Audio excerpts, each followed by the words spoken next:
There's nothing quite like the great chip, and what could be simpler? After all, it's just a potato, chopped and fried for a few minutes.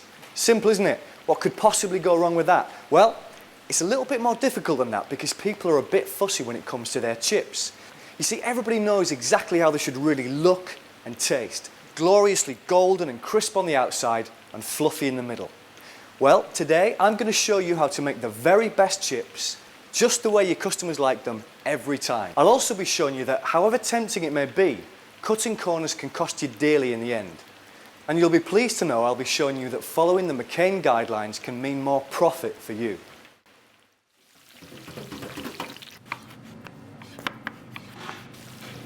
Of course, the chips you serve are only going to be as good as your raw material. And when you use McCain, you know that you have the best possible start. But even with quality chips, you're still going to make sure that you handle them correctly so they stay in perfect condition. First priority, check they arrive in perfect nick.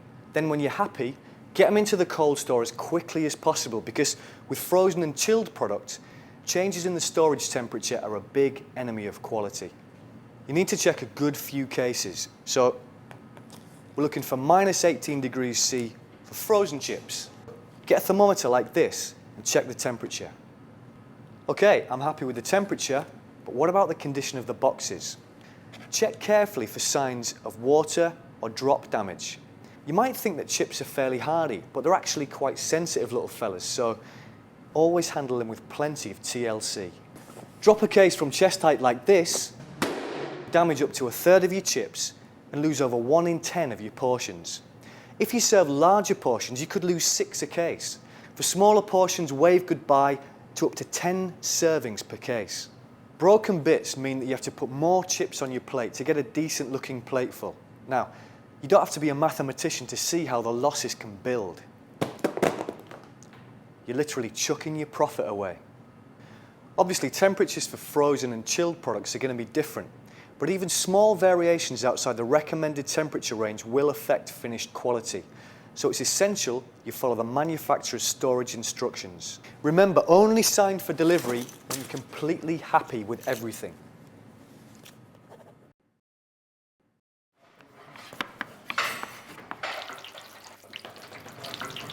Right, time to get that thermometer out again. Now make sure that the temperature in the cold storage is -18 degrees C for frozen and 0 to 3 degrees C for chilled. In the case of frozen chips, if the temperature was any higher, you might start to get the chips clumping together. This makes them harder to cook evenly and reduces the yield you get from each bag. And apart from anything else, it doesn't look very good on a plate, like this less than perfect plateful. Well-organised storage can actually make the whole temperature issue a lot easier to manage. It's always a good idea to store the chips off the floor and away from the walls. So use good, clean shelving and make sure there's good all-round ventilation. This is going to give you room for air to circulate, keeping the temperature nice and even. And of course, it lets you get in and around the cases for easy cleaning. Never stack more than 5 cases high. It makes everything easy to handle, but more importantly, it means the boxes won't topple over. Now, when you're taking a case out of storage, always follow the FIFO rule. First in, first out. Check the date codes and take the oldest chips first. The basic principles apply for whatever chips you're using, but with freeze-chilled chips, there are 1 or 2 different points to bear in mind if you're planning to cook from chilled. You need to remove your chips from your freezer and transfer to your chiller, storing for a maximum of 5 days using the oldest stock first. Now, whether you're cooking with freeze-chilled chips from chilled or straightforward chilled chips, you need to take a little bit more care as they're more prone to breakages. If you've got the luxury of a walk-in freezer, you might find it more efficient to transfer what you need to a store nearer the fryer before cooking starts. Now they're safely tucked away, time to think about your cooking oil.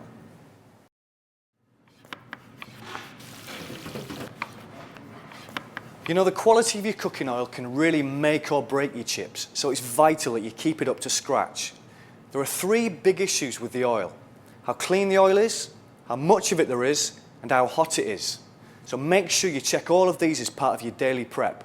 Okay, so first thing, cleanliness. If your oil is old or dark like this, you're going to end up with bad chips, so change it frequently. To avoid waste, filter it regularly following the fryer manufacturer's instructions.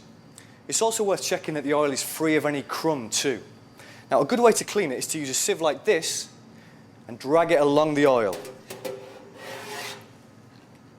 If you don't do this, you'll get nasty little black specks on your chips and it's not going to go down very well with your customers. Check your frying basket for damage. Broken wires are a food safety risk and you lose chips into the oil. Apart from reduced yield, blackened and burnt chips really affect flavour and appearance. And then there's your oil level. Keep it topped up to the right levels to ensure even cooking. Too little and your chips could be undercooked or even raw, and too much leads to splattering.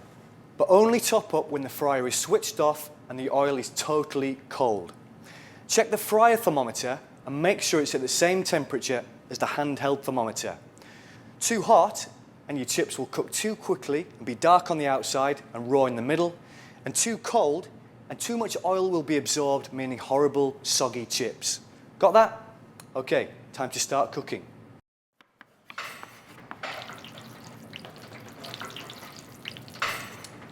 If you're using frozen chips, always cook them straight from frozen. If you let them thaw, you'll find it harder to get your timings right and you'll end up with inconsistent quality. Take your basket out of the oil and always fill with chips taken straight from the freezer. Now, whatever chips you're using, it's really important that you fill the basket to halfway and no higher. Let the oil circulate around the chips for nice, even cooking and no raw or overcooked chips. And then set your timer and gently lower the chips into the oil. If you're using chilled chips, the timings are going to be different from frozen. But the secret to perfect chips every time is be consistent.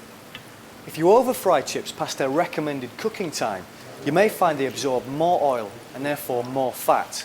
Give the basket a shake at regular intervals to ensure the chips stay separate from one another.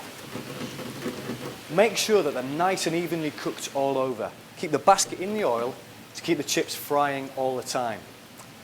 It's always a good idea to turn the fryer down when you're not using it. This helps the oil last longer, but if you do this, always make sure that it's back up to the right temperature before you fry another batch. And of course, always fry to order. This is the only way you can guarantee lovely, hot, perfectly cooked chips. If you double fry, known as blanching, you're going to end up with burnt tasting, empty, crispy chips with excessive oiliness. Plus, they're not going to hold as long. Worst of all, you're going to end up doing everything twice. Now, you may be blanching because you think it saves you time, but I've got to tell you, it's a false economy. Cooking small amounts regularly makes the most efficient use of your time. Well, they're cooking nicely, so let's use our time efficiently to prep the rest of our order.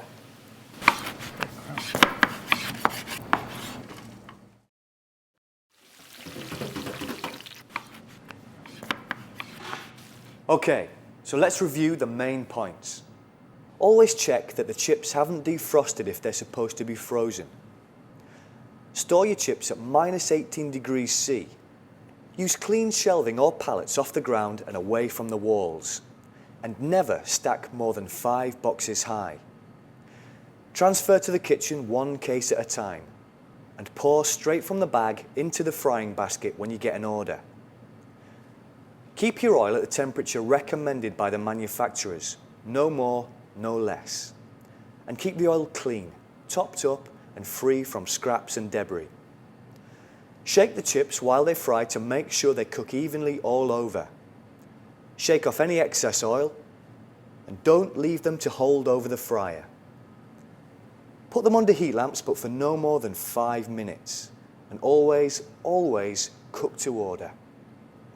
And finally, serve with a scoop to make sure that everyone gets their fair share of glorious, perfectly cooked chips.